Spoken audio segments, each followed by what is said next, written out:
Sa video ito, i-share ko sa inyo kung paano ba ako nag-disassemble, nag-tear down ng Bluetooth speaker.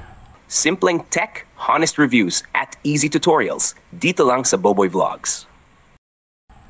Paano buksan yung Bluetooth speaker? Lalo na kung curious ka sa kung ano ba yung nasa loob. Kasi kung minsan, ako guys, mahilig nga ako magkalikot. Pag maganda yung quality ng sounds ng speaker, nako-curious ako kung anong klaseng speaker yung ginamit, gaano ba kapal yung magnet. Tapos kapag matagal malowbat, gusto ko rin makita kung ilang mAh ba yung talagang capacity ng battery. Kasi yung mga magagandang quality ng speaker, lalo na may pangalan, mga original talaga, ang hirap guys i-disassemble. Pag yung mga nabibili lang sa tabi-tabi, na although okay naman yung quality ng sounds, madali lang mabuksan. So sa ganitong Bluetooth speaker guys, di ba? Ang pwedeng pumasok sa isip mo, saan kaya yung tornilyo nito? Kung bubuksan natin, di ba? Kasi tingnan mo yan. Sarado, di ba? Dito wala kang makikita na yung palatandaan na pwedeng nandun yung tornilyo para kapag halimbawa bubuksan natin, madali natin mabuksan, di ba? So ang posible guys na kung saan nandun yung tornilyo, nandito. Wala dito sa likod. So papatunayan ko yan sa inyo. Kukuha lang ako ng tools. So posibleng nandito. Guys, itatanggalin lang natin itong cover sa harap. Wait lang. So try natin ito. Ayun, ano siya. Bilis lang buksan.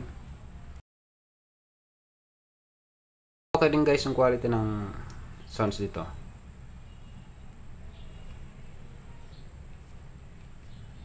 Yun, tama nga, nandito yung tornilyo. 4.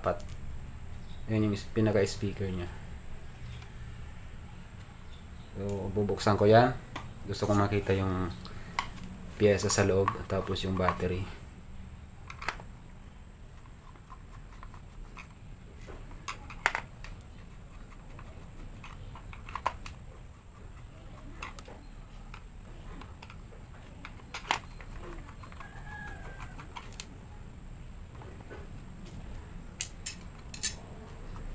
Buksan natin.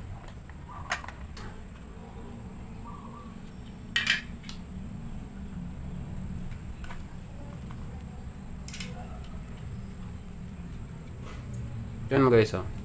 Yan lang yung laman. Tanggal yung wire nya guys. Ihinan ko na lang to. Yung pyesa nya, yun lang. Maliit lang. Pero malakas yan, at ang nagustuhan ko sa Bluetooth speaker na to, yung quality ng vocal nya, napaka clear tsaka malakas dahil yan dito sa speaker. Makapal yung magnet. Yun yung battery nya guys, 800 mAh. Okay na din, medyo matagal na din malowbat, mga 6 hours. Karamihan ng Bluetooth speaker na nabuksan ko, yung tornilyo niya nasa likod guys. Di ba ito nasa harap. So yun lang guys yung video natin. Sana nagustuhan niyo po yung simpleng tips.